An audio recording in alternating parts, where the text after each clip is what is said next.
मुनिवर नमोस्तु नमोस्तु नमोस्तु।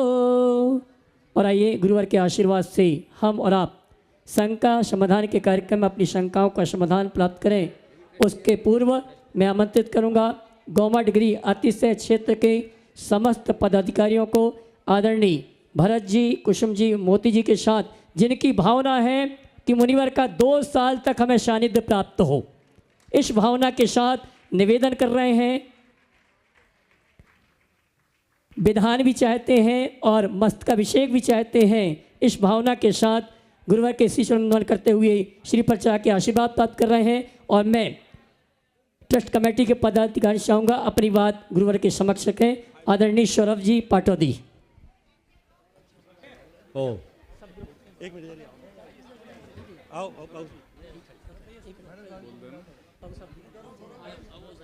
परम पूज्य गुरुदेव के चरणों में शत वंदन करते हुए मैं हमारे ट्रस्ट के अध्यक्ष भरत जी मोदी, कोषाध्यक्ष श्री राजेंद्र जी गंगवाल, निर्मल जी सेठी, प्रकाश चंद जी सेठी, विमल जी सेठी, सुशील जी पांड्या, सबके सानिध्य में गुरुदेव आपसे एक निवेदन करना चाहता हूं कि आपके सानिध्य में हम एक विधान गोमड़गिरी पे कराना चाहते हैं 27 तारीख से 31 दिसंबर तक, और 1 तारीख को आपके सानिध्य में भव्य महामस्तकाभिषेक कराना चाहते हैं।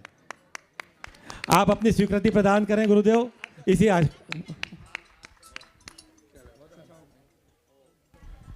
और आइए चलते हैं।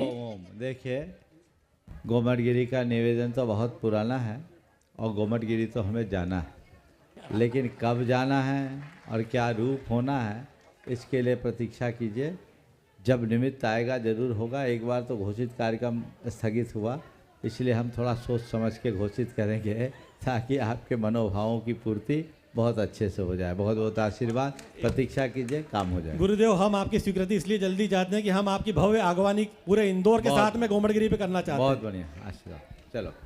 और आइए आप सभी की ओर से परम पूज्य मुनिवर संधान सागर जी महाराज से निवेदन है आगे के कार्यक्रम के संचालन के दोनों हाथ उठा के जय कर लगाएंगे। बोले परम पूज्य मुनिश्री मुनिश्री मुनिश्री प्रमाण सागर जी महाराज की जय जय जय। आज का ये शंका समाधान का सत्र आपके इस नज़र में अपन करते हैं। और प्रथम प्रश्न के लिए मैं आमंत्रित कर रहा हूँ राहुल मोनिका बढ़जात्या, रामचंद्र नगर। वे अपना प्रश्न गुरु चरणों में रखें और उसके बाद में तैयार रहेंगे।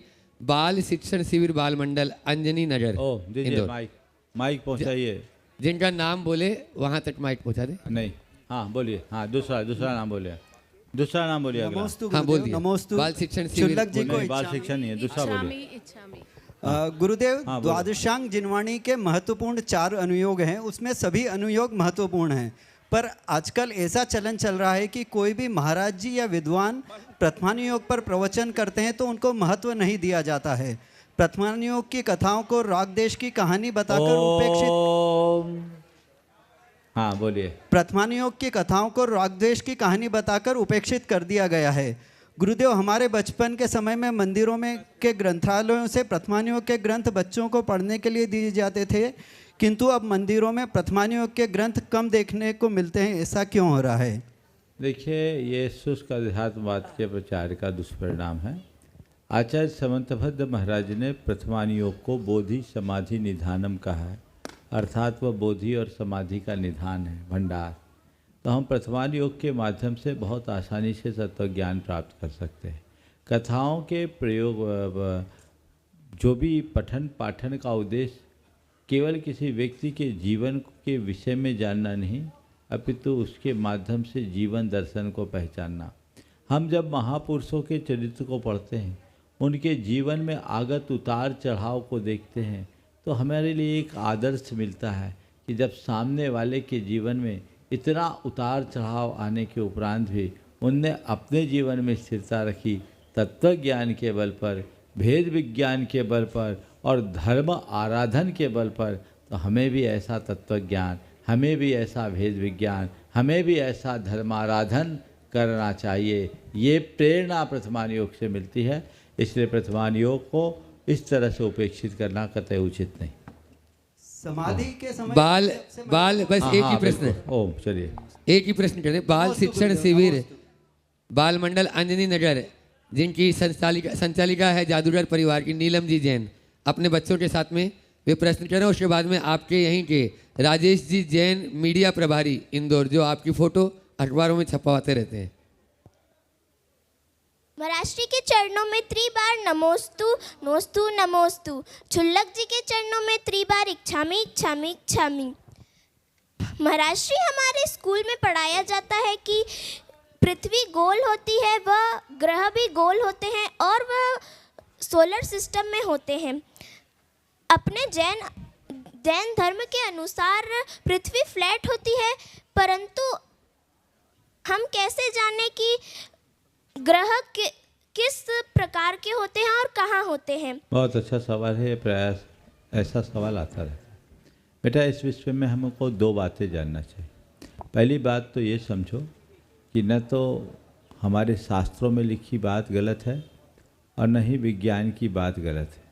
दोनों बातें अपनी अपनी जगह सही है। इसका रहस्य समझो। जैन धर्म के अनुसार 2 प्रकार की पृथ्वी, एक शाश्वत पृथ्वी और एक अशाश्वत पृथ्वी।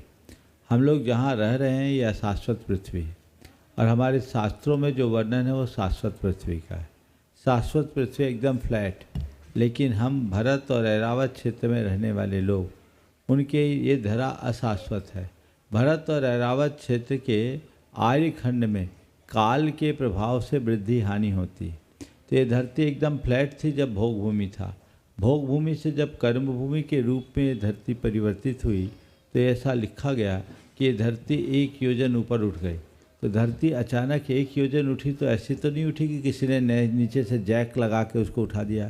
तो निश्चित ही एक बहुत बड़ा परिवर्तन रहा होगा। इस धरती के ऊपर उठ जाने से इसका संबंध शेष जम्बूद्वीप से छूट गया और अनेक क्षुद्र पर्वत रूप समुद्र प्रकट हो गए। तो ये बिल्कुल डिस्कनेक्ट हो गया। मुझे ऐसा लगता है कि हो सकता है इसी वजह से ये पृथ्वी का पूरा जो वर्तमान रूप है वो प्रकट हुआ होगा और इतना बड़ा परिवर्तन, पूरे के पूरे आर्यखंड का उठना, एक बहुत बड़ा ग्लोबल चेंज आया होगा। उससे हो सकता है कि पृथ्वी ने ग्लोबल शेप ले लिया हो और उसी समय जो एनर्जी उत्पन्न हुई हो उससे प्लैनेट्स प्रकट हो गए हों, जिसे आज पृथ्वी की उत्पत्ति के रूप में कहा जाता है। पर चूंकि आज हमारे शास्त्रों में इन सब बातों का उल्लेख नहीं है, इसलिए हम ये बातें अधिकार पूर्वक नहीं कह सकते। लेकिन एक संभावना ऐसी दिखती है कि पृथ्वी के उठने से बहुत बड़ा परिवर्तन हुआ हो और वही परिवर्तन इस पूरे के पूरे सृष्टि के परिवर्तन का आधार बना। समझ गए? चलिए। नमोस्तु महाराज जी, नमोस्तु। राजेश जी जैन मीडिया प्रभारी इंदौर, और उसके बाद में तैयार रहेंगे जिन्होंने आज गुणायतन के संस्थापक सदस्य के रूप में अपना स्वीकृति दी, ऐसे पवन कमल अर्चना जी जैन, चैलेंजर परिवार, ट्रस्टी गुणायतन। नमोस्तु गुरुदेव, नमोस्तु। जन जन के हृदय सम्राट और हम सब के आराध्य धरती के देवता परम पूज्य मुनि श्री प्रमाण सागर जी महाराज एवं मुनि संघ के चरणों में कोटि कोटि नमन करते हुए प्रश्न के रूप में हजारों लोगों की भावना व्यक्त कर रहा हूँ। महाराज श्री, आपने मिनी बुंदेलखंड के रूप में चर्चित छत्रपति नगर मान स्तंभ वेदी प्रतिष्ठा के निमित्त 3 दिवसीय सानिध्य प्रदान किया। उसके लिए हम आपके प्रति कमेटी कोटि कोटि आभार व्यक्त करती है। जैसा कि हम सब जानते हैं कि आज यहाँ से आप बिहार कर रहे हैं, लेकिन हमारा मन अभी भरा नहीं है। इसलिए कहना चाहता हूँ कि मुझे कि गुरुदेव बिना घोषणा किए ऐसे ना जाओ छोड़कर कि मन अभी भरा नहीं है। अतः हम सब की भावना है कि आने वाले दिनों में आप छत्रपति नगर में शीतकालीन वाचना करने की स्वीकृति प्रदान करें। यदि यह शीतकालीन वाचना होती है तो हम सबको शीत के मौसम की ठंडक का एहसास नहीं होगा, बल्कि हृदय और आध्यात्मिक ऊर्जा से भर जाएंगे। गुरुदेव के चरणों में नमस्ते। भावना है। छत्रपति नगर वाले तय कर लो कि शीतकाल में महाराज के साथ रहेंगे। मंजूर है गुरुजी। बिल्कुल, आप लोग तय कर लो कि हम लोग महाराज के साथ रहेंगे। ठीक है, चलिए, बहुत बहुत आशीर्वाद। चलिए अगला। और अगली पंक्ति में जिन्होंने आज अपने आप को गुणायतन से संस्थापक सदस्य के रूप में जोड़ा है, ऐसे चैलेंजर परिवार से पवन कमल जी अर्चना जी जैन, वे आ जाएं। पूरा परिवार कहाँ है? आ जाओ, एक साथ आ जाएं। और मैं चाहूंगा इनका मुनित्रय के चरणों में यहाँ आ जाएं, यहाँ पहले। हाँ, प्रश्न भी यहीं से कर लो और इनका सम्मान भी साथ के साथ होता जाएगा। इनके सम्मान के लिए हरिश्चंद्र जी जैन गुणायतन ट्रस्टी और विवेक जी टुनटुरी, ये भी गुणायतन ट्रस्टी हैं, आ जाएं दोनों। और साथ में अभय भैया तो साथ में रहेंगे ही रहेंगे। और मंडल जी अग्रवाल रतलाम, मुनित्रय के चरणों में बारंबार नमोस्तु नमोस्तु नमोस्तु। महाराज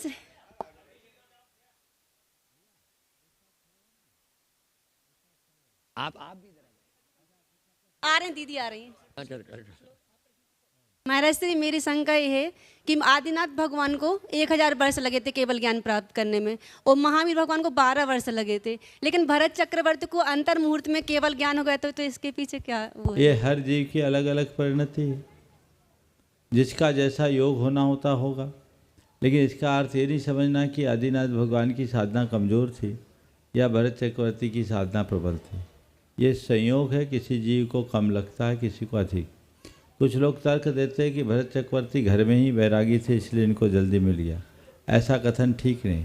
ऐसे बात करने वालों के लिए भगवती आराधना में बड़ी अच्छी बात लिखी। जो लोग ऐसा कहते हैं उसमें लिखा कि देखो भाई, किसी को किसी व्यस्ततम शहर के व्यस्ततम चौराहे पर, किसी अंधे व्यक्ति को किसी व्यस्ततम शहर के व्यस्ततम चौराहे पर, मान लो इंदौर के राजवाड़े पर, किसी अंधे व्यक्ति को दिन के 12 बजे यदि कोई खजाना मिल जाए तो यह सोचकर कि अंधों को खजाना मिलता है अपनी आंखें फोड़ लेना समझदारी नहीं है।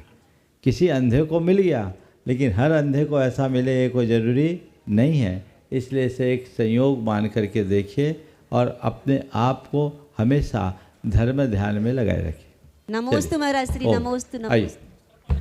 आप लोग जोरदार तालियों से इस परिवार का सम्मान करते हैं जो आज गुणायतन से अपने आप को संस्थापक सदस्य के रूप में जोड़ा है, और ये दोनों कार्यकर्ता भी हैं और ट्रस्टी भी हैं। ऐसे उनका सम्मान कर रहे हैं हरीश चंद जी और अब मंडल जी अग्रवाल रतलाम, वे अपना प्रश्न गुरु चरणों में रखे। और उसके बाद में डॉक्टर शोभना जी जैन गुणा, इन्होंने भी आज अपने आप को ट्रस्टी के रूप में यहाँ जोड़ा है। वे आज यहाँ पर अभी उपस्थित रहेंगे।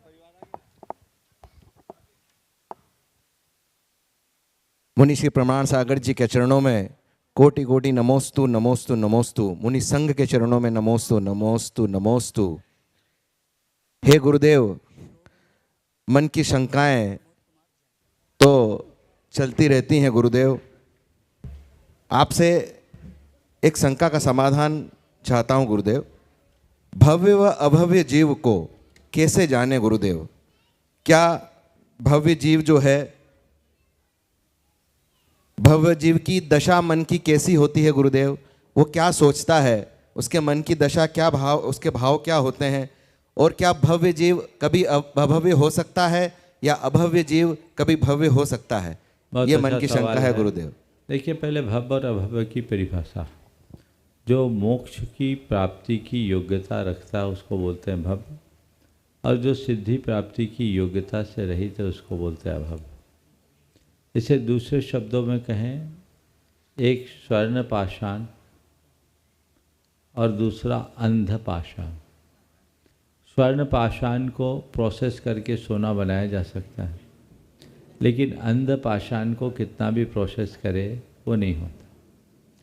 और स्वर्ण पाषाण किसी ने बनाया नहीं, अंध पाषाण भी किसी ने बनाया नहीं। दोनों चीज़ें अपने नेचर से है। इसी तरह जो भव्य जीव है वो अनादि से भव्य है और भव्य ही रहेगा। अभव्य जीव है वो अनादि से अभव्य है, अभव्य ही रहेगा। अभव्य मिटकर भव्य नहीं बन सकता और भव्य मिटकर अभव्य नहीं बन सकता। ये दोनों प्रकार के जीवों की अपनी स्वभावगत परिणति होती, समझ गए? तो अलग अलग परिणतियों के कारण दोनों प्रकार के जीवों का अलग अलग परिणाम होता है। अब आपने पूछा है कि भव्य जीव की पहचान क्या है, उसकी परिणति क्या हो। यथार्थ ये दिव्य ज्ञानियों के ज्ञान का विषय है। अभी कोई ये बात नहीं कह सकता कि यह जीव भव्य है या अभव्य। ये चीज़ें तो उसके अंतरंग परिणमन से जुड़ी हुई है। लेकिन फिर भी एक आचार्य ने भव्य जीव की एक स्थूल पहचान दी है। तत्प्रति प्रीति चित्तेन येन वार्तापि हि श्रुता निश्चितम स भवेद भव्य भावी निर्वाण भाजन। जिसने तत्व की बात को प्रीतिपूर्वक सुना, जो सुनता है, उसे भावी निर्वाण का भागी भव्य जीव माना जा सकता है। हालांकि ये बहुत स्थूल लक्षण है, हम दावे से नहीं कह सकते कि कोई वैरागी है तो भव्य हो ही। एक बार गुरुदेव से किसी श्रद्धालु ने पूछा कि गुरुदेव हमने सुना है भव्य जीव ही मोक्ष जाता, अभव्य जीव मोक्ष नहीं जाता। गुरुदेव ने कहा ठीक सुना। तो गुरुदेव कहीं मैं अभव्य तो नहीं हूँ, और रोने लगे फूट फूट कर। कहीं मैं अभव्य तो नहीं हूँ, रोने लगे फूट फूट कर। गुरुदेव ने बोला देखो भाई, भव्य और अभव्य की पहचान तो बहुत सूक्ष्म है, फिर भी तुम्हारी परिणति को देखकर मुझे तो ये लगता है कि तुम भव्य हो, अभव्य में ऐसा नहीं हो सकता। नमोस्तु गुरुदेव, नमोस्तु नमोस्तु। और अगला प्रश्न कर रही हैं डॉक्टर शोभना जी जैन गुना, जिन्होंने आज गुणायतन के संस्थापक सदस्य के रूप में अपना जो है, हाँ शोभना जी का अब भैया पूरा बता रहे हैं। और आज इन्होंने एक और, आप जोरदार ताली बजाएंगे, इन्होंने ब्रह्मचर्य व्रत भी आज से आजीवन।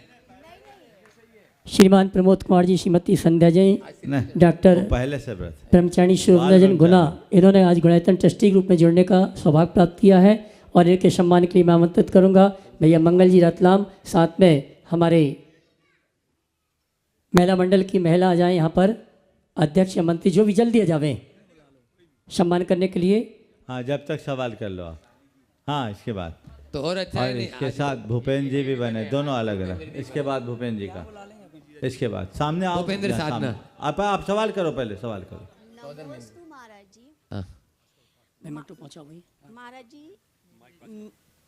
महाराज जी श्री मेरे जीवन के अंतिम समय तक मेरे में समता बनी रहे, मुझे ऐसा संबोधित कीजिए। बहुत अच्छा भाव रखा है, अंतिम समय तक समता बनी रहे।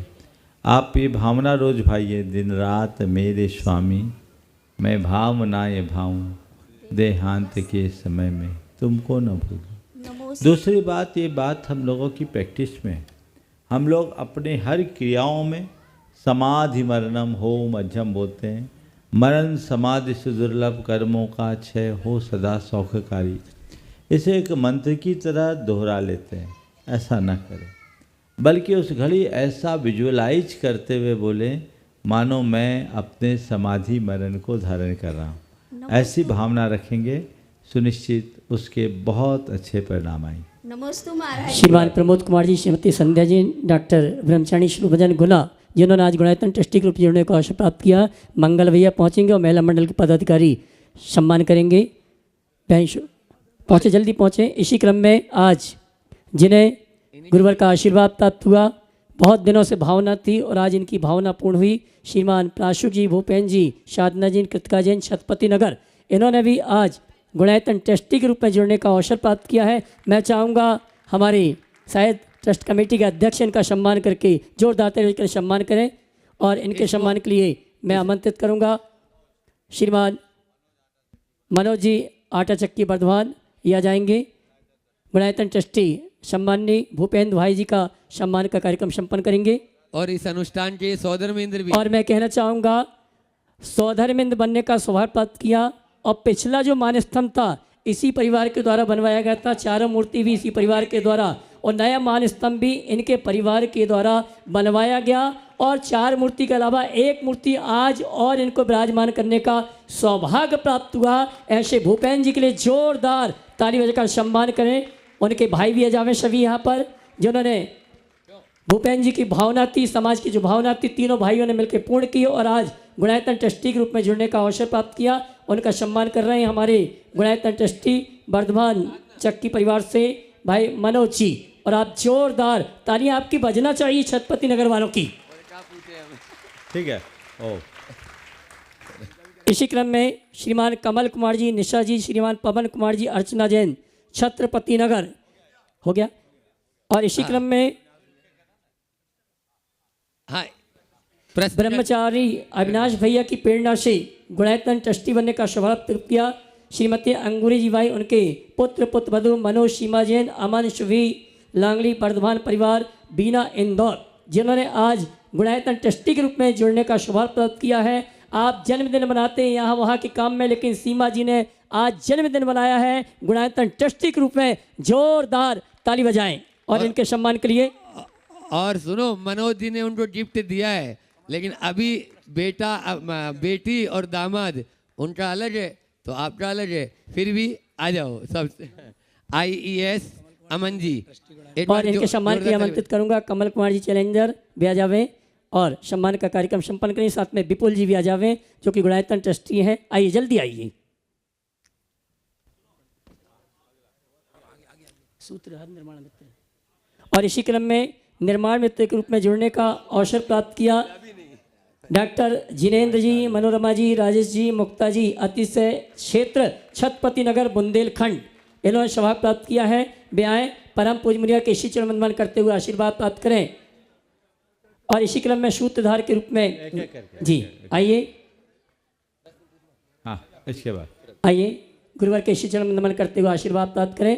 और इनके सम्मान के लिए मैं आमंत्रित करूंगा जिन्होंने 3 दिन की भोजन व्यवस्था में अपने साथियों को सहयोग दिया, महेंद्र जी चुकरू भैया, मनीष जैन रानीपुर, मनीष महेंद्र जी जो कि हमारे आदरणीय प्रदीप जी भैया के भ्राता हैं, वे आएंगे हमारे सम्मानी इस परिवार का सम्मान का कार्य संपन्न करेंगे। साथ में अशोक जी शास्त्री आप भी जावें और तालियां बजना चाहिए जिनेंद्र जी के लिए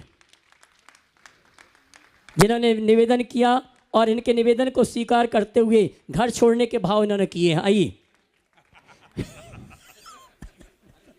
और सूत्रधार के रूप में रूपचंद जी, पुष्पा देवी जैन रानीपुर वाले, मनीष पंकज जैन महावीर बाग जिन्होंने सूत्रधार के रूप में जुड़ने का अवसर प्राप्त किया है, अगर उपस्थित हैं आइए साहब, ये परिवार आ जावे यहाँ पर।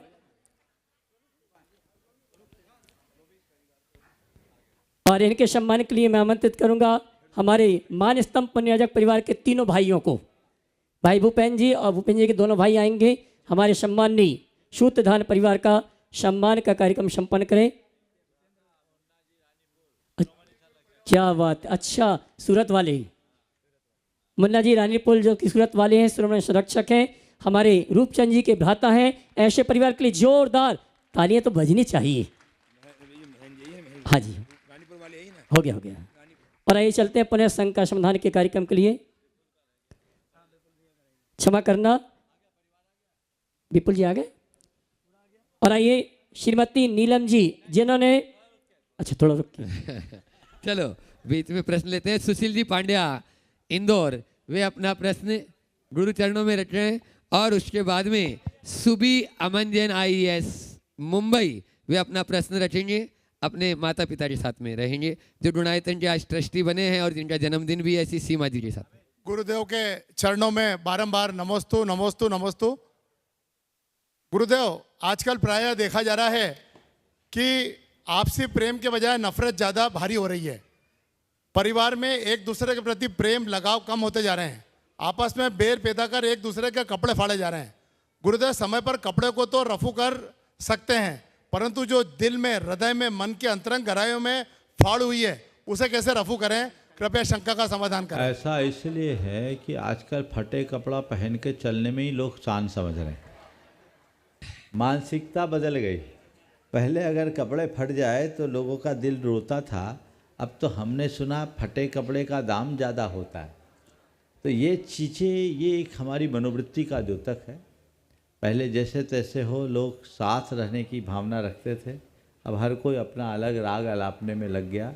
और ये घर परिवार से लेकर समाज तक सर्वत्र ऐसी समस्याएं हैं, इसलिए हमें इनके प्रति बहुत जागरूक और सजग रहने की ज़रूरत है। ये बात सही है कि कपड़ा फट जाए तो रफू किया जा सकता है, दिल फट जाए तो उसे जोड़ पाना बहुत मुश्किल होता है। और ये ध्यान रखना, फटे कपड़े में हमारी शान नहीं बिगड़ती, पर फटे दिल में जीवन का रस मिट जाता है। इसलिए न कभी दिल को फटने दो और न किसी का दिल फाड़ो। नमस्ते गुरुदेव। सुबी अमन जैन मुंबई वर्धमान परिवार, वे अपना प्रश्न रख रहे हैं और उसके बाद में अग्रसेन नगर महिला मंडल तैयार रहेगी। महाराज जी के चरणों में नमोस्तु, हेलक जी के चरणों में इच्छामी, छुलक जी के चरणों में इच्छामी।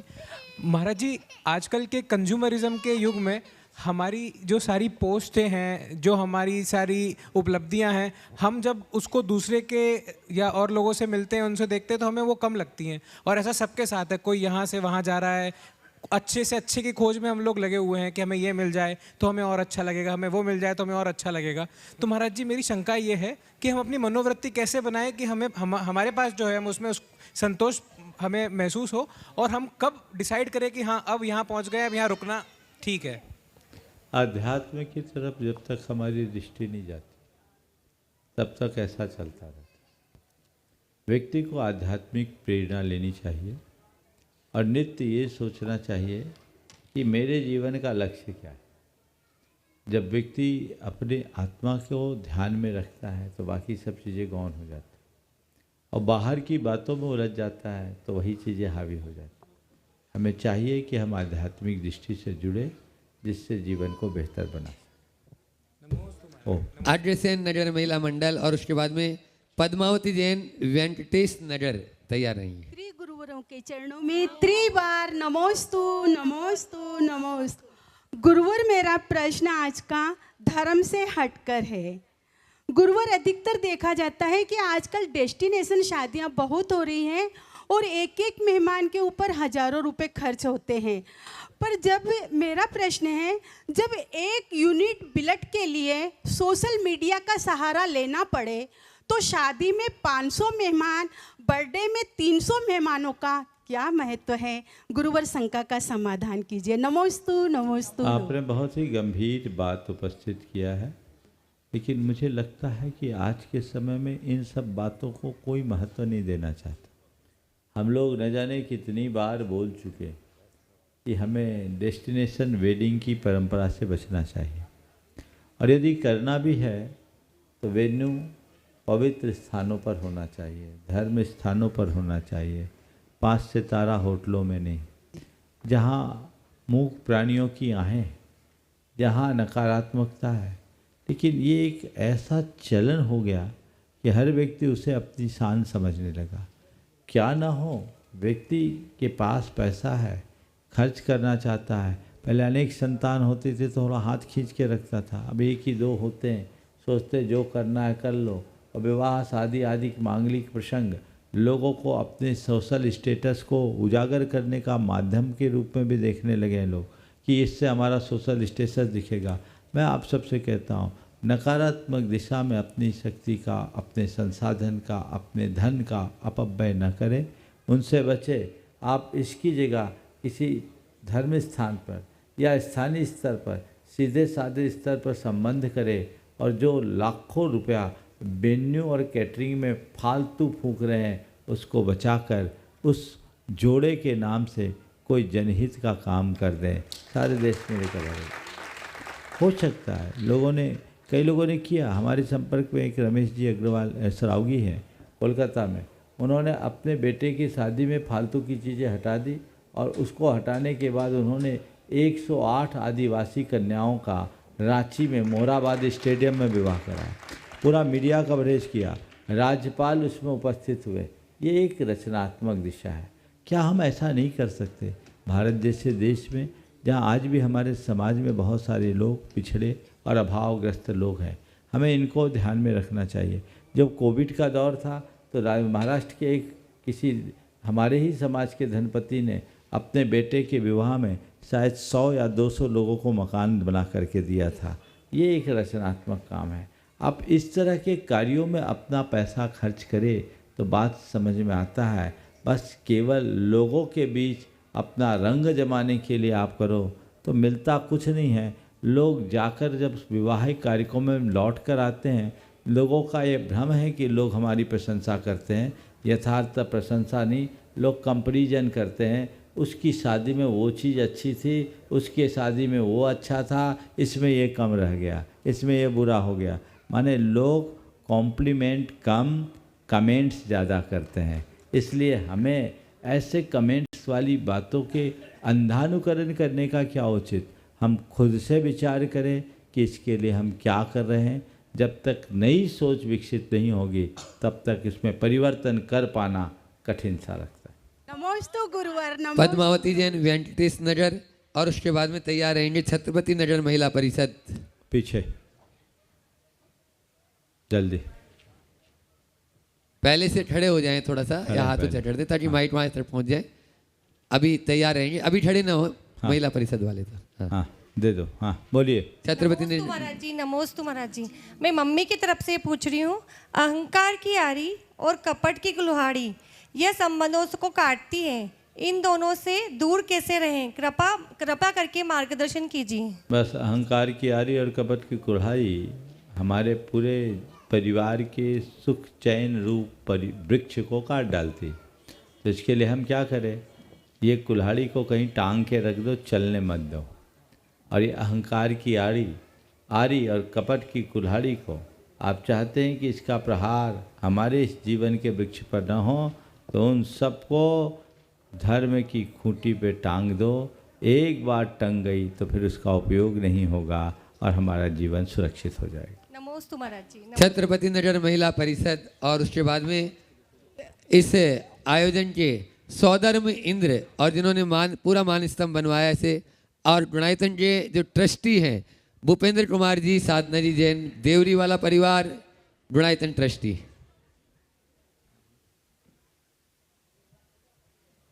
हाँ करो, प्रश्न करो और देवरी वाला परिवार तैयार रहे। महाराज श्री के चरणों में त्रिबार नमोस्तु नमोस्तु नमोस्तु। महाराज श्री, सबसे पहले तो हम सभी छत्रपति नगर महिला समाज की तरफ से शीतकालीन वाचना के लिए हम निवेदन करते हैं, कृपया आप शीतकालीन वाचना हमें प्रदान करें। नमोस्तु नमोस्तु नमोस्तु। महाराज श्री, मुंह पर कड़वा बोलने वाले लोग कभी धोखा नहीं देते, पर मीठा बोलने वाले लोग जो दिल में नफरत तो पालते हैं और वक्त के साथ बदल भी जाते हैं, हम इनसे कैसे बचें? बहुत सही बात है। कड़वा बोलने वाले नफरत पैदा करते हैं, पर दिल पर मीठा बोलने वाले लोग तो वक्त के साथ बदल जाते हैं और दिल में नफरत पालते हैं। बिल्कुल, तो ये बात बिल्कुल सही है। और इसलिए मैं कहता हूँ कड़वा बोलने वालों से तो सावधान रहो, मीठा बोलने वालों से भी सावधान रहो। एक नीति, जो आदमी ज़्यादा मीठा है ना, सजग हो जाना। एक कहावत है, मीठी छुरी, जो मीठी छुरी होती है वो बहुत खतरनाक होती है। संस्कृत में ऐसा कहा गया है, असति च भवति सलज्जा क्षारम जलम शीतलम भवति। उल्टा स्त्री लज्जा का ज़्यादा नाटक करती है और खारा पानी ज़्यादा ठंडा होता है। तो ज़्यादा कहीं दिख रहा है तो थोड़ा उसको वॉच करो, देयर इज़ समथिंग, कुछ गड़बड़ है, दाल में काला है। हम अगर सजग होकर के चले तो चीज़ें हमारे नियंत्रण में आ जाएगी।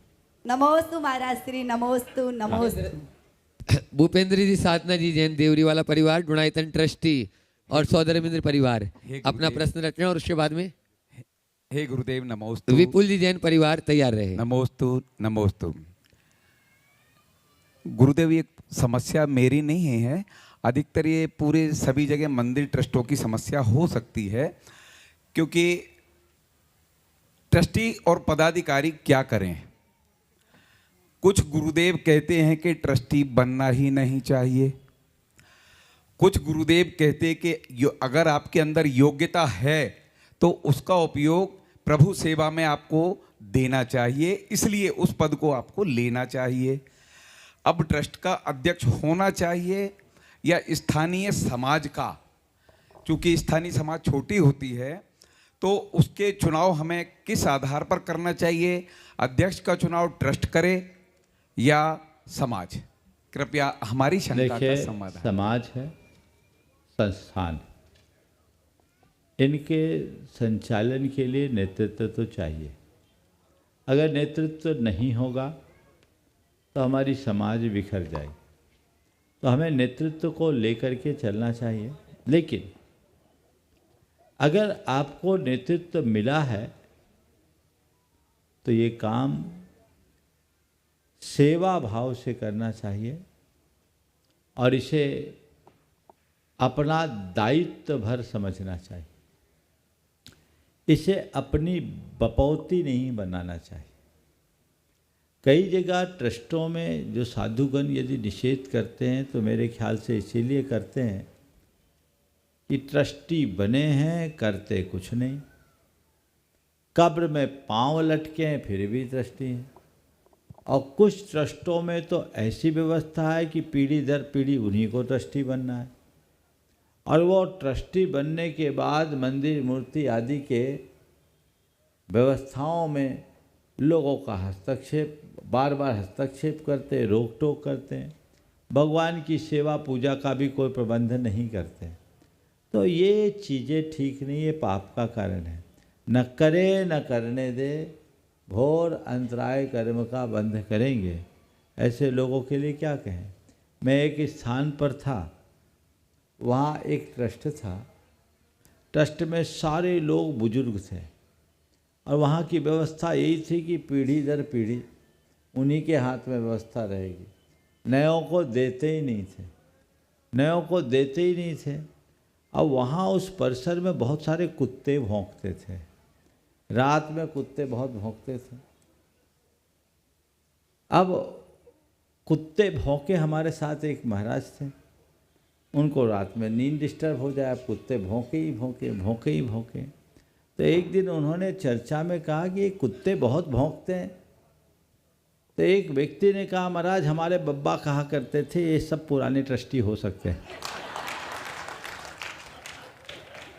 अब मुझे नहीं मालूम ये क्या है, मैं तो ऐसा नहीं कहूँगा, लेकिन धार्मिक संस्थान का दायित्व स्वीकार करने के बाद यदि कोई इस तरह का दायित्व विहीन काम करेंगे, तय मानना दुर्गति के पात्र बनेंगे। आजकल तो कुत्ते तो फिर भी डीओजी साहब बन गए हैं, उनसे भी ज़्यादा पतन होगा। उनकी ज़िंदगी तो आदमियों से ज़्यादा ठाठ की हो गई है, समझ गए।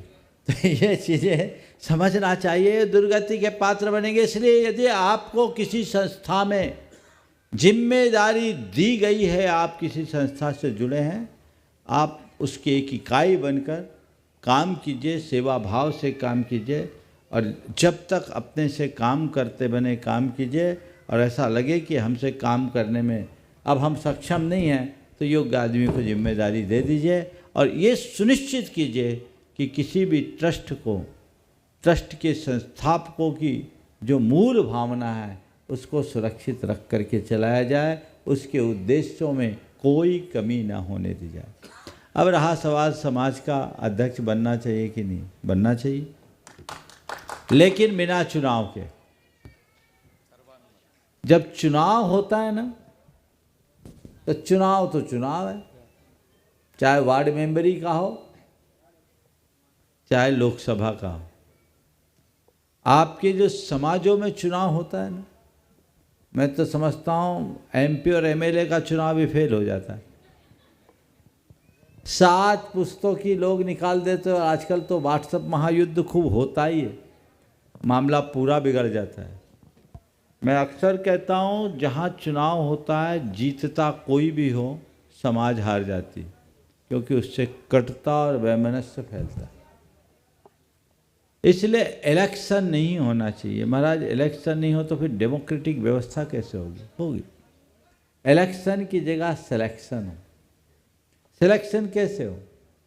मान लीजिए आपके यहाँ की मंदिर में जुड़े हुए परिवार, जो भी आपके ट्रस्ट की व्यवस्था हो, 100-200 परिवार होंगे, कितने भी परिवार, हाँ, मान लो 100 परिवार रजिस्टर्ड है।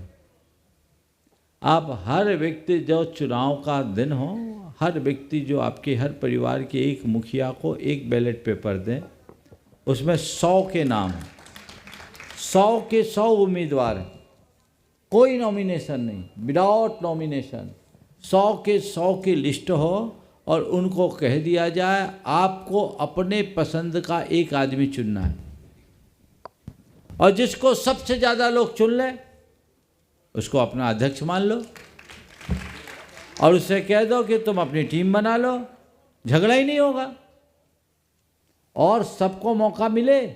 उसके लिए एक उपाय ये है कि लगातार 2 कार्यकाल के बाद उसको एलिजिबल मत रखो, लिस्ट से नाम गोल करो, वो मतदाता होगा, लिस्ट में नाम नहीं होगा, हो गया काम। उसको संरक्षक बना दो।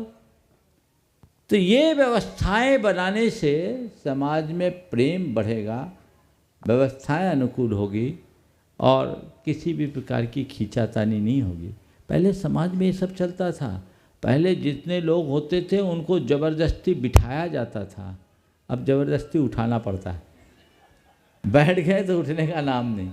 इसलिए मैं आपसे कहता हूँ, शायद अध्यक्ष आप ही हो ना, अपना इस्तीफा जेब में लेके घुमा करो, बहुत बढ़िया, तभी पूछने की हिम्मत की हो लगता है। अपना इस्तीफा जेब में लेके रखो, जब तक तुम्हें लगे कि मेरे धर्म ध्यान में बाधा नहीं पड़ रही और मैं समाज का हित साधने में समर्थ हो रहा हूँ, तब तक ये करते रहना। और जिस दिन ऐसा लगने लगे उस दिन अपना इस्तीफा प्रस्तुत करना। संभालो तुम अपनी जिम्मेदारी। मैं तो पुण्य अर्जन के लिए मंदिर और समाज से जुड़ा हूँ, पाप बंध के लिए नहीं। ये नियम गुरुदेव आज आपके समक्ष में ले लेता। बहुत सुंदर, बहुत सुंदर। आगे। हाँ हाँ, आगे अब भैया बुला रहे हैं जिनको आज नवदावती पूर्व आहार दान कराने का भी सौभाग्य आज प्राप्त हुआ। मुनिवर ऐसे का विपुल परिधान जी को। करके जिन्हें आहार देने का वर्षों की जो भावना थी वो सौभाग्य प्राप्त किया। श्रीमती नीलम जी, श्री विपुल जी बादल छत्रपति नगर, डॉक्टर निश्चय जी आदेश बादल, जिन्होंने आज गुणायतन ट्रस्टी के रूप में जुड़ने का अवसर प्राप्त किया है, श्रीफल चाके गुरुवार का आशीर्वाद प्राप्त करेंगे और उनके सम्मान के लिए आमंत्रित करूँगा भाई नीरज जी, श्रुत जी, राजेश जी, दद्दू भैया और परिवार समाज महिला मंडल संगठन की अध्यक्षा श्रीमती मुक्ता जी, ये आएंगे। सम्माननीय श्रीमती नीलम जी, विपुल जी, उनका गुणायतन परिवार की ओर से सम्मान का कार्यक्रम संपन्न करेंगे और मैं चाहूँगा आप इनके भावों की अनुमोदना के लिए जोरदार ताली बजाकर का सम्मान करें। आइए।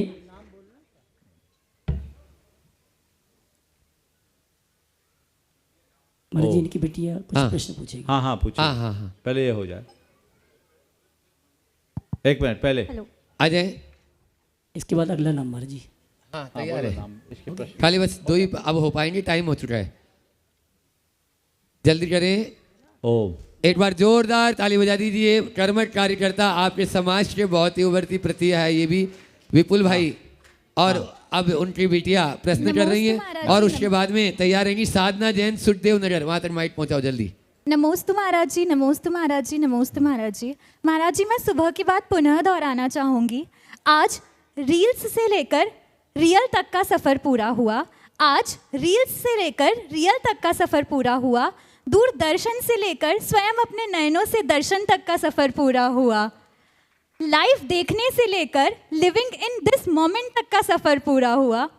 महाराज जी, सुना था इंतज़ार का फल बहुत मीठा होता है। आज जब आपके आहार हुए तो इस चीज़ का प्रमाण भी हमें मिल गया। नमोस्तु महाराज जी, नमोस्तु महाराज जी, नमोस्तु महाराज जी। महाराज जी, मेरी शंका नहीं पर निर्देशन चाहूँगी कि हम हमारे पुण्य में ऐसा क्या करें, ऐसी विशुद्धि कैसे बढ़ाएं कि अगला चतुर्मास छत्रपति नगर को मिले और हमें आपका सानिध्य यूँ ही मिलता रहे। भावना भाते रहो कि हमें ये समागम मिले। ऐसे भी इंदौर में छत्रपति नगर के लोग तो बहुत भाग्यशाली हैं। ऐसा कोई संघ नहीं आता जो इंदौर आए और छत्रपति नगर ना आए। बिल्कुल इस बार आप लोगों को चातुर्मास कराने का मौका तो मिला ही, और फिर चातुर्मास न सही 4 दिनों में आपने 4 महीने से ज़्यादा लाभ ले लिया कि नहीं लिया? हाँ लिया, तो जितना ले वो तो मन तो भरेगा नहीं। मन भरने के लिए तो हम आए नहीं, हम तो मन भरने के लिए आएंगे, मन जगाने के लिए आए। निश्चित इन 4 दिनों में आप लोगों ने बहुत अच्छी अभिरुचि प्रकट की, अपना उत्साह जगाया। सब परिवार पहले से ही जुड़े। यहाँ आने के बाद कई परिवार गुणायतन से भी जुड़े। यहाँ अपने भाई सुशील डबडेरा हमेशा कहता था, महाराज जब आप इंदौर आओ तो हम आपको छत्रपति नगर में ही रोकना चाहेंगे। आज ये योग पूरा हुआ, ज़रूर यहाँ प्रवास हुआ, और आज उनका परिवार भी पहले से ट्रस्टी के रूप में जुड़ा ही था। सतीश ने तो शायद मना किया, लेकिन आज वो परिवार बहुत समर्पित भाव से अपनी पीढ़ियों को गुणायतन से जोड़ दिया है। एक बार उनके लिए भी आप लोग जोरदार अभिनंदन कर दें। बहुत हाँ भाई, अमित तो बोलते ही थे। अमित की तो आप गिनती नहीं करते तो आधा शंका माना जाता है, इसलिए उसकी बात नहीं करते। लेकिन ऐसी ही भावनाएं आप लोग बनाए रखिएगा तो आगे का लाभ मिलेगा। कल आचार्य गुरुदेव के आशीर्वाद से निर्माणाधीन रेवती रेंज में जो देवोदय क्षेत्र है वहाँ पर सहस्कूट जिनालय का शिलान्यास समारोह होना है, जो आपके यहाँ के ही बीड़ी वाला परिवार के द्वारा तैयार किया जा रहा है। विनम्र सागर जी भी वहाँ रहेंगे, हम लोग भी रहेंगे। एक आरिका संघ भी पहुँच रहा है, पहुँच पक्का? हाँ, आरिका दुर्लभमती जी, तो बहुत अच्छा है। आप सब भी पूरे उत्साह के साथ वहाँ पहुँचे और हम लोग उसी हिसाब से आगे बढ़ रहे हैं, उसी दिशा में जा रहे हैं। कल का दिन बड़ा विशेष दिन है, पूर्णिमा है। कल प्रातः भी एक जिनालय का शिलान्यास है और 2 बजे से सहस्कूट जिनालय का शिलान्यास होगा। ये सब संयोग बहुत मुश्किल से मिलते हैं। हम सब ऐसा ही लाभ लेते रहें और जीवन को गति देते रहें। सभी को हमारा बहुत बहुत आशीर्वाद। सवाल करिए आखिर। नमोस्तु महाराज जी, अंजलि नगर महिला मंडल की तरफ से नमोस्तु नमोस्तु। इच्छा में महाराज जी, मेरा प्रश्न है भावना योग से संबंधित है। मेरा बहुत सिर दुखता था तो मैंने डॉक्टर को दिखाने के लिए जाने लग गई। फिर मैंने सोचा मैं भावना योग करूँ, देखे इससे कुछ ठीक हो जाएगा। तो मेरा भावना योग चालू करा। सुबह 6 बजे ऊर्जा वाला भावना योग करती हूँ। उससे मेरा सारा सिर मतलब दर्द खत्म हो गया है। और मैं सहजोम शुद्धोम का अर्थ क्या होता है भावना योग की, मैं उसको समझना चाहती हूँ। मैं सहज आत्मा हूँ, मतलब मेरे अंदर किसी भी प्रकार का राग द्वेष नहीं। मैं शुद्ध आत्मा हूँ, अर्थात मैं पवित्र आत्मा हूँ। मुझ में किसी भी प्रकार की मलिनता नहीं है। ये भावना बार बार महाराज जी से कोई गलत विचार आते हैं तो उसके लिए अपनों को कौन से कमांड आप देना चाहिए? पूरे भावना योग करते रहिए, मन से सब ठीक हो जाएगा। बिल्कुल। ओम चलिए, अंजलि नगर के लिए भावना भाइये आगे का सत्र चले। ओम आज का ये शंका समाधान आप लोगों को, ओम आज का ये शंका समाधान आप लोगों को बोनस में मिल गया। ये आप लोगों का सौभाग्य था। 4 दिन में 4 शंका समाधान और आहारचर्या का सुलाभ, 3 आहारचर्या का सुलाभ मिल गया। ये बहुत अच्छी बात है। आज हम लोग अभी यहाँ से प्रस्थान करेंगे। महाराज श्री जब तक अपनी बात आप सब तक रखेंगे, महाराज जी का उद्गार चला। ओम निकल जाएंगे चलो।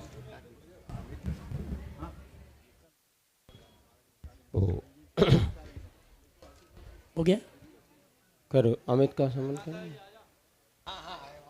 आइए परम पूज्य मनीषी श्री निर्वेक सागर जी महाराज का उद्बोधन हम सुने। उसके पूर्व आपके सूचना देना चाहूँ कि गोकुल नगर का जो पंचकणाक प्रतिष्ठा महोत्सव संपन्न हुआ, पूर्णिमा के दिन वहाँ पर मस्तकाभिषेक हर महीने होगा और कल प्रथम मस्तकाभिषेक का कार्यक्रम गोकुल नगर में आयोजित किया गया है। साथ ही छत्रपति नगर में आज मान स्तंभ की प्रतिष्ठा का कार्यक्रम संपन्न हुआ और कल प्रातःकाल की बेला में मान स्तंभ का मस्तकाभिषेक, छत्र चमन भामंडल आदि समर्पित होने का कार्यक्रम कल यहाँ पर संपन्न होगा। आपको गुरुवार का भरपूर आशीर्वाद है। कल प्रातःकाल की बेला में 7:30 बजे से ये कार्यक्रम प्रारंभ होगा और 9 बजे के पहले पहले ये कार्यक्रम खत्म हो जाएगा, क्योंकि आगामी हमारे वहाँ रेवतीगंज में भी कार्यक्रम है। आइए इन्हीं सूचनाओं के साथ परम पूज्य मुनिवर से निवेदन है, बोले परम पूज्य मनीषी निर्वेक सागर जी महाराज की। 5 मिनट बैठेंगे आप लोग। महाराज श्री अभी पीछे गए हैं शुद्धि के लिए, इसके बाद ही बिहार होगा। बोले महावीर भगवान की, आचार्य गुरुवर श्री विद्यासागर जी महाराज की, मुनिवर श्री प्रमाण सागर जी महाराज की, मुनिश्री निर्वेक सागर जी महाराज की। नमोस्तु गुरुवर। इंदौर नगर में वर्षा योग के पश्चात विभिन्न कॉलोनियों में जिन मंदिर के दर्शनार्थ जाते हुए और यहाँ पर यह विहार चलते चलते छत्रपति नगर में आना हुआ। यहाँ पर नवीन मानस्तंभ का निर्माण और उसमें जिन बिंब प्रतिष्ठा का ये महोत्सव का सहज योग बना। अभी पूज्य श्री के शंका समाधान के कार्यक्रम में प्रायः करके अपने मन की शंकाएं तो कम होती थीं, किंतु अड़ोस पड़ोस में उत्पन्न हो रही समस्याओं का ही लोग समाधान चाह रहे थे। और ये निश्चित है, कोई भी समस्या जब उत्पन्न होती है तो उसके पीछे कोई ना कोई कारण होता है। यदि कहीं धुआं उठ रहा है तो निश्चित मानना जो अग्नि में लकड़ी लगाई गई है वो गीली लकड़ी है। लकड़ी अगर सूखी होती तो उतना धुआं नहीं उठता। यदि हम किसी भी कार्य के पीछे कारण क्या है अगर इस पर विचार करें तो बहुत कुछ समाधान हम स्वयं कर सकते हैं। समस्या हमारे भीतर से उत्पन्न होती है और समाधान भी हमारे भीतर होता है। फिर भी हम दूसरों के पास वो समस्या का समाधान खोजते हैं। आप सबका सौभाग्य है कि आपको वीतरागी गुरु मिले हैं जो कि आपकी समस्याओं का समाधान कर देते हैं। आचार्य महाराज ने एक हाइकू लिखा है, वह हाइकू शायद हमारी कुछ समस्याओं को समाधान कर सकता है। उन्हें ना भूलें। हाइकू छंद तो आपको पता है ना, 5, 7 और 5 अक्षरों की कविता है और इसमें कम शब्दों में बहुत सारी बात कही जाती है। आचार्य महाराज ने हजारों की संख्या में यह हाइकू लिखे, 1000 से ऊपर ही लगभग लिखे होंगे। पुस्तक में प्रकाशित जितने हुए लेकिन और भी बहुत सारे वो हिंदी में भी लिखा है और उन्होंने संस्कृत में भी लिखा है। तो एक हाइकू प्रायः सभी के लिए बहुत अच्छा है। बच्चों को हम प्रायः ये लिख करके देते हैं। और आप सब लोग बच्चे हैं कि बड़े हैं? बोलो, गुरु के सामने सब कौन है? और बच्चे बनने में फ़ायदा है कि बड़े बनने में? और बच्चे बन के अब आप लोग तकलीफ सबसे बड़ी समस्या तो कि बड़े बन गए और दही बड़ा बन गया जो अवक्ष हो गया। इसलिए बड़ा नहीं बनना, पहले ये मन बनाओ कि हमें बच्चों जैसा बनना है। क्योंकि मुनि मन अपने पढ़ते ना, मुनि कैसे होते हैं? सद्याजात बालक के समान। जैसे बच्चे का जन्म होता है तो बच्चा सरल होता है, ऐसे मुनि होते हैं। और आप यदि समस्याओं से बचना चाहते हैं ना, सबसे बड़ा समाधान है बच्चों जैसे बन जाओ। अब बच्चे कैसे होते हैं तो अड़ोस पड़ोस के बच्चों को देख लो, एक चांटा कोई मार दे तो रोने लगते हैं और जैसे उनको मनपसंद मिठाई मिल जाती है तो आंखों से निकला आंसू गाल पर ही दिखता है किंतु चेहरे पे मुस्कान पा जाती है। हम जितनी जल्दी अपनी पुरानी बातों को भूलने का मन बनाएंगे ना, बहुत जल्दी हमारा जीवन सुखी बन जाएगा। और सारी समस्याएं बड़े होने से हैं, बच्चा होने से सारी समस्याएं सुलझ जाएगी। उन्हें ना भूलें। बोलो, जिनसे बचना है वक्त वक्त पे। याद हो गया पहला? उन्हें ना भूले जिनसे बचना है वक्त वक्त पे। क्या हुआ फिर से बोलो? इसका अर्थ क्या हुआ हमें ही बता देते। आपके चौके में अलमारी में 2 बोतलें रखी हैं, एक में दूध है और एक में फिनाइल है। फिनाइल दोनों का रंग कैसा है? सफ़ेद। किसको याद रखना ज़्यादा ज़रूरी है, फिनाइल को कि दूध को? समझ गए ना? क्योंकि उनसे हमें वक्त वक्त पे बचना है। जिन बुराइयों से हमें बचना है उनको ज़्यादा राख रखना ज़रूरी है। पाप से हमें बचना है तो पाप को समझना बहुत ज़रूरी है। जब हम पाप से बचेंगे निश्चित हमारा जीवन स्वयं उज्जवल बनता चला जाएगा। हम अपने जीवन में बुराइयों को ज़रूर ध्यान दें। आज हम क्या है, अच्छाइयों से तो बच्चों को परिचित करा रहे हैं किंतु बुराइयों से उनको नहीं बचा पा रहे हैं। यदि हम बुराइयों को अच्छे समझेंगे, एक गुलाब के फूल में फूल की सुगंध का तो हमें ध्यान है किंतु उसमें उरगने वाले कांटों का भी हमें ध्यान रहना चाहिए। तो गुरुजी कह रहे हैं फूल से ज़्यादा महत्वपूर्ण है आप कांटों को समझें, अच्छाई से ज़्यादा महत्वपूर्ण बुराइयों को समझें और बुराइयों से बचने का प्रयास करेंगे। अनेक समस्याओं का समाधान हमारे जीवन में स्वयं होता चला जाएगा। हमारे जीवन में समस्याओं का समाधान हो और हमारा मोक्ष मार्ग प्रशस्त हो। इसी मंगल भावना के साथ बोले महावीर भगवान की। बोले तीर्थंकरों की वाणी भी कभी कभी जो है बहुभाजनवश जोगी बसाए। ऐसे ही आज अपने बीच में तीर्थंकर स्वरूप उस गुरुदेव के आप लोगों के यहाँ सतभैया परिवार के निमित्त से यह जो सिद्ध विहार कॉलोनी है इसमें आज यहाँ आना हुआ गुरु का। और वह संकट समाधान में पहले मैं सर्वप्रथम उन्हीं को ही आमंत्रित कर लेता हूँ। नीलय जी, सत भैया, एक बार जोरदार ताली बजा दीजिए। आज जिनका जन्मदिन भी है और ये गुणायतन के ट्रस्टी भी हैं और यहाँ पर एक जिनेंद्र भगवान का वह जो हजारों वर्ष तक जैन धर्म की गौरव गाथा को गाएगा, ऐसा वह जिनालय उसका शिलान्यास का भी है निवेदन गुरु चरणों में कर रहे हैं। निवेदन कि आप गुरु के चरण यहाँ आ ही गए हैं, लेकिन फिर भी कल प्रातः काल की बेला में यहाँ पर उस जिनालय का शिलान्यास भी होना है। संपूर्ण परिवार यहाँ पर उपस्थित है गुरु चरणों में।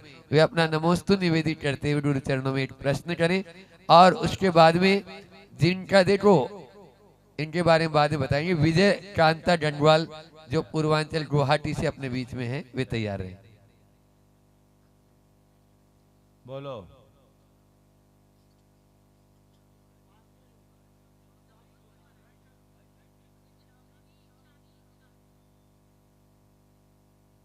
माइक चालू कर दे।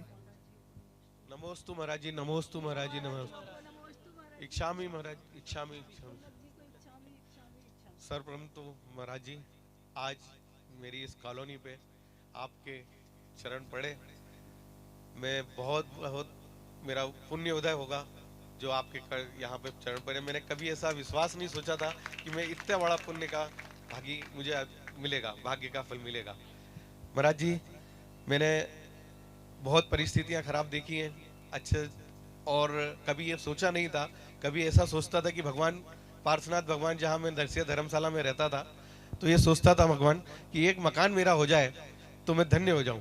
लेकिन पार्श्वनाथ भगवान की मेरी ऐसी कृपा रही कि आज मैं कई परिवारों को घर भी दे रहा हूं, और आज मंदिर भी मैं मेरे भाव से, मैंने आचार्य श्री के समक्ष एक बार भाव करा था कि अगर मैं कभी कॉलोनी काटूंगा, सतना में आहार दिए थे, तो महाराज जी मैं मंदिर जरूर बनाऊंगा।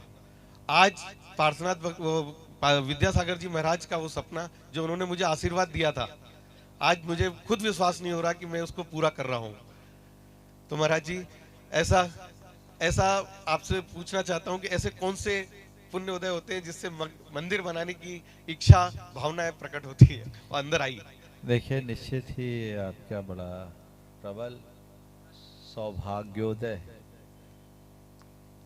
अनायास ये निमित्त आपका लग गया।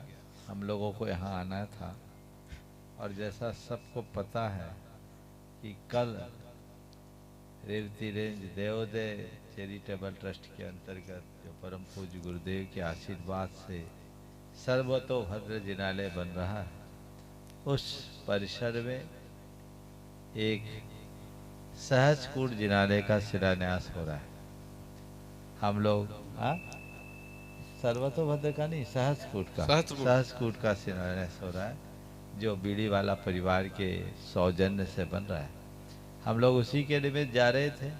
यार, रात्रि विश्राम करने की बात थी, हमें क्या पता था कि उस शिलान्यास के पहले एक शिलान्यास का और योग बन जाएगा। आप यहाँ कॉलोनी बना रहे हैं, हम परिसर को देखें, परिसर बहुत सुरम्य और सुव्यवस्थित है।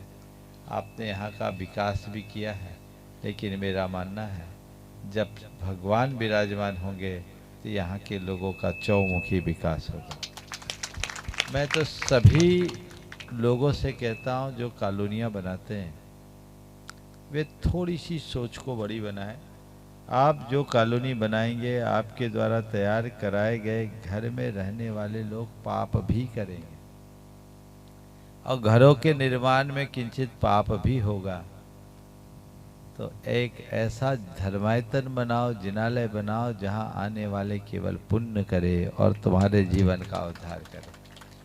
तुमने जो ये भाव रखा है, ये बहुत प्रशस्त भाव है कि हम यहाँ मंदिर बनाएं।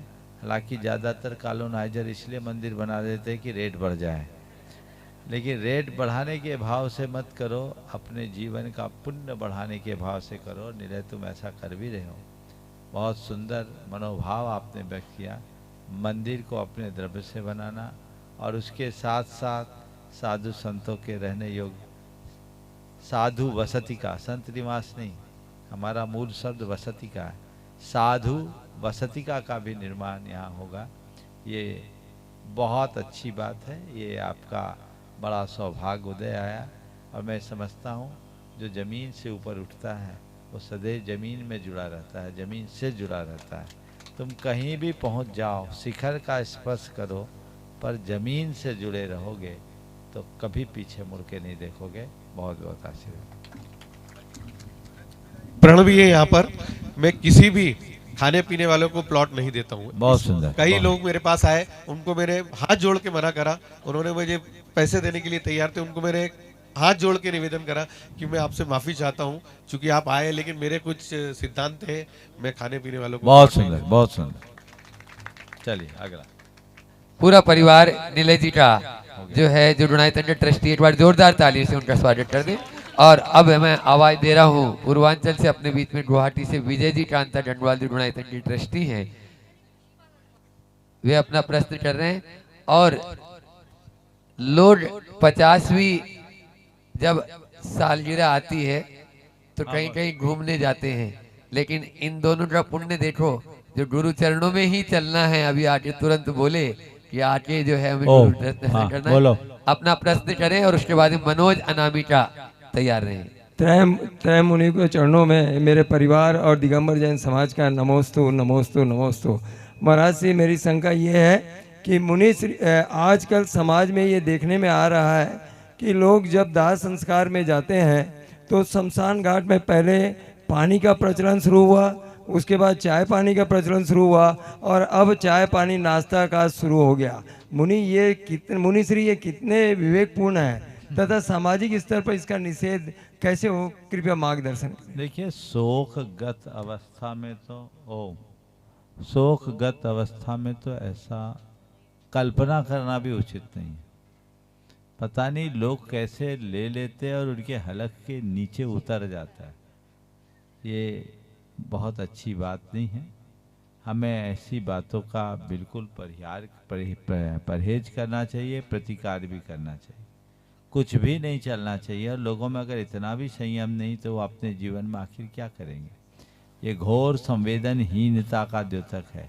आप सब प्रतिज्ञा करें कि हम कभी जाएं दाह संस्कार में तो हम अपने मन को वैराग्य से भरे। इस तरह की प्रवृत्तियां और अनावश्यक टीका टिप्पणियां, अनावश्यक चर्चाओं से अपने आप को बचाएं। क्या पता जीवन में कब किसके साथ क्या घट जाए, इसलिए बहुत विचार करके काम करना चाहिए। नमस्ते। नमस्ते। मनोज जी अनामिका बाटलीवाल, वे अपना प्रश्न गुरु चरणों में कर रहे हैं और उसके बाद में तैयार रहेंगी यासिका जैन इंदौर।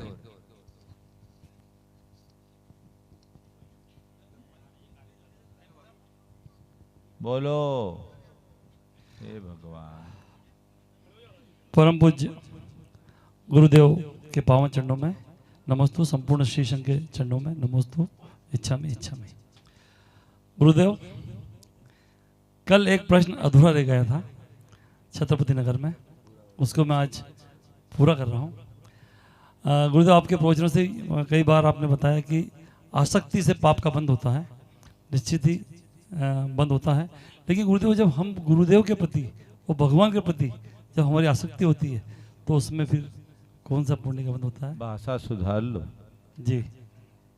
आसक्ति व्यक्ति और वस्तुओं से होती है, गुरु और भगवान से नहीं। उनसे तो भक्ति और अनुरक्ति होती है। आसक्ति उलझाती है और भक्ति पार लगाती है। आसक्ति में कोई स्वार्थ होता है और भक्ति में समर्पण। इसलिए हम समर्पण का उपयोग करें। और ध्यान रखना, आसक्ति हमें और अधिक चिपकाती है, जबकि भक्ति से विरक्ति के भाव होते हैं।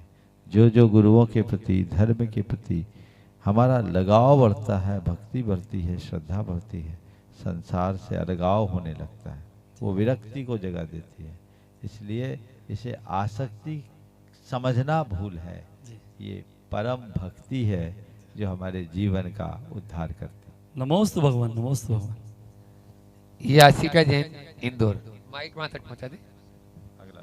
और उसके बाद में अपने बीच में रुचि बज सिंगापुर से यहाँ पर उपस्थित हैं, वे अपना प्रश्न करेंगे। त्रय मुनिराजों के चरणों में नमोस्तु गुरुदेव।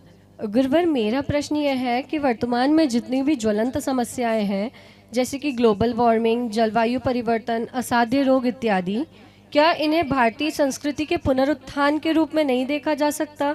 जैसे कि पूज्य गुरुदेव ने कहा था कि आओ अब लौट चलें।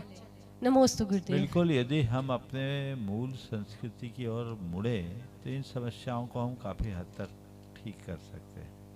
लेकिन जिस तरीके से औद्योगिक विकास हो रहा है और टेक्नोलॉजी के आधार पर हमारे जीवन शैली में बदलाव आ रहा है, तो ये चीज़ें बहुत गंभीर और सोचनी हो गई। इसलिए हमें लौट चले की बात तो होना ही चाहिए, और जब हम लौटेंगे तभी संभलेंगे। और पूरे विश्व को लौटाने की ज़रूरत है। हमें अपनी मूल संस्कृति से जुड़ने की आवश्यकता। नमोस्तु गुरुदेव। रमेश जी निर्वाणा जो चातुर्मास के नवरत्नों में से एक रत्न तो है ही, और गुणायतन जी शिरोमणि संरक्षक भी हैं। रमेश जी निर्वाणा अपने पूरे परिवार के साथ में एक प्रश्न कर रहे हैं, और उसके बाद में सुन। हे गुरुवर, नमोस्तु नमोस्तु नमोस्तु। मैं निर्वाणा परिवार, नवरत्न परिवार की तरफ से एवं कुमेड़ी दिगंबर जैन मंदिर की तरफ से बहुत बहुत नमोस्तु नमोस्तु नमोस्तु बोलता हूँ। हे गुरुवर, कुमेड़ी वाले 5 साल से आपके चरणों की प्रतीक्षा में आंखें उनकी बिल्कुल ऐसे आंसू भर गए हैं गुरुदेव कि वो आपके वहाँ आने की प्रतीक्षा कर रहे हैं। हे गुरुदेव, आप हमको 2 से 3 दिन दीजिए निर्वाणा मंदिर के लिए। आपके वहाँ चरण पड़े, शंका सावधान, हारचर्या, ये सब धर्म लाभ हम सबको मिले, ऐसी मैं भावना बाता हूँ। बिल्कुल भावना भाई है। इतना तो है ही कि 17 तारीख का रात्रि विश्राम और शंका समाधान निर्वाणा में तय है। आगे का आपके भाग्य के ऊपर निर्भर है। नमोस्तु भगवान, नमोस्तु। 16 तारीख 16 तारीख परसों। हाँ, चलो। हाँ चलो। अब पहले ब्रह्मचारिणी सुनीता दीदी शिरोमणि संरक्षक गुणायतन बासा से वही आवृत्ति में हमेशा निष्णात, और उसके बाद में पालिया जो यहाँ का नजदीक का गांव है, वहाँ से महिला मंडल यहाँ पर उपस्थित मैं देख रहा हूँ। तो पालिया महिला मंडल, और उसके बाद में रेवती रेंज वाले भी तैयार रहे। समय कम है। गुरुवर के चरणों में नमोस्तु। महाराज जी, सबसे पहले हमारे मोहित भैया प्रियंका भाभी की शादी की सालगिरह के लिए आपसे परिवार आशीर्वाद की भावना कर रहे हैं, और सबकी दोनों परिवार की तरफ से आपको बारंबार नमोस्तु। महाराज जी, भैया का प्रश्न है कि हम लोग गृहस्थ जीवन में प्रवेश तो किए हैं, लेकिन हमारे घर में लड़ाई नहीं होती, पर हम क्या करें कि जिससे हम परिवार के धर्म ध्यान में लग करके और धर्म ध्यान के साथ में आपके चरणों में आपका आशीर्वाद हमेशा बना रहे, ऐसा हम क्या यत्न करें? बिरले भाग्यशाली हैं जो गृहस्थ हो, लड़ाई ना हो। हाँ, वो तो ऐसे ही है। एक घटना सुना दो क्या? गणेश प्रसाद जी वर्णी के जीवन काल का एक प्रसंग है, जिसे मैंने गणेश प्रसाद जी वर्णी के शब्दों में सुनी। उनकी कैसेट थी, इतनी बड़ी कैसेट थी, एक ही कैसेट उनकी रिकॉर्ड हुई थी, सतना के नीरज जी ने सुनाया। उसमें एक किस्सा सुनाया उन्हें, आज सुनाता हूँ। बहुत मज़ेदार किस्सा है कि एक व्यक्ति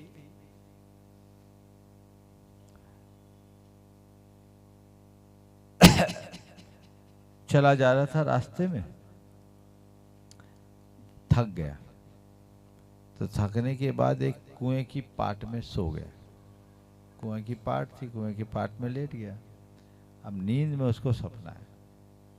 सपने में क्या देखा कि उसका विवाह हो गया, उसकी धर्मपत्नी है, और उसके बाद दोनों सो रहे हैं, उनके साथ उनका बच्चा भी है।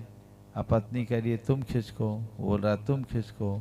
ऐसा कह करके उसने धीरे से पत्नी को कहा तुम खिसको, और पत्नी ने कहा तुम खिसको। पत्नी ने जोर से खिसकाया, वो धड़ाम से कुआं में गिर गया। अब कुआं में गिर गया, अब सहायता के लिए चिल्लाया कि भैया कोई बचाओ बचाओ। फिर एक आदमी आया और आ करके उसने उसको निकाल दिया। तो निकाला, बोला भैया आप तो संत हो, आपने हम पर बड़ी कृपा की, आपने हमें बचा लिया। उसने कहा भैया हम संत कहाँ, हम तो साधारण से गृहस्थ हैं, हम क्या करेंगे, तुम गिर पड़े सो निकाल दिए। बोले तुम गृहस्थ हो और जिंदा हो, हम तो 2 मिनट के लिए गृहस्थ बने सो गिर पड़े, तुम्हारा क्या होगा? ये गणेश प्रसाद जी वर्णी ने कभी सुनाई होगी, बहुत पुरानी 1960 के आसपास। तो वो मैंने सुना था, आज याद आ गया, सुना दिया। तो गृहस्थों में बहुत बिरले होते हैं जिनमें खटपट नहीं होती, लेकिन इतना जरूर है कि गृहस्थ आश्रम में प्रवेश करने का लक्ष्य व्यापक है। गृहस्थी के बाद वानप्रस्थी बनना चाहिए। अपने गार्हस्थ्यिक दायित्वों को पूर्ण करने का लक्ष्य बनाकर परमार्थ के कार्य में लगना चाहिए। धर्म अर्थ काम इन तीनों पुरुषार्थों में सम्यक संतुलन बनाकर जीते हुए हमें अपने मोक्ष मार्ग को प्रशस्त करना चाहिए। बहुत बहुत आशीर्वाद। नमस्ते। पालिया दिगंबर जैन महिला मंडल अपना प्रश्न कर रहे हैं और उसके बाद में आज अपने यहाँ ऊपर इस सत्र में रेवती रंश की पूरी कमेटी गुरु चरणों को लालायित है ले जाने के लिए। अब वे निवेदन भी अपना करेंगे और प्रश्न भी कर लेंगे। नमोस्तु महाराज जी, नमोस्तु महाराज जी, नमोस्तु महाराज जी। हमारी एक सबसे बड़ी प्रबल इच्छा है कि आपका आगमन हमारे पालिया छोटे से ग्राम में हो महाराज जी। और हाँ चलो सवाल महाराज करो। जी शंका ये है कि आजकल जो विजाति धर्म और विजाति विवाह हो रहे हैं तो उनके पेरेंट्स को आहार दान और अभिषेक पूजन करने का मतलब करना चाहिए कि नहीं करना चाहिए? इनका अनेक बार उत्तर हमने दे दिया, वहां से सुन लेना चाहिए। और इस प्रकार आज के इस सत्र को यहीं पर विराम। बोलिए।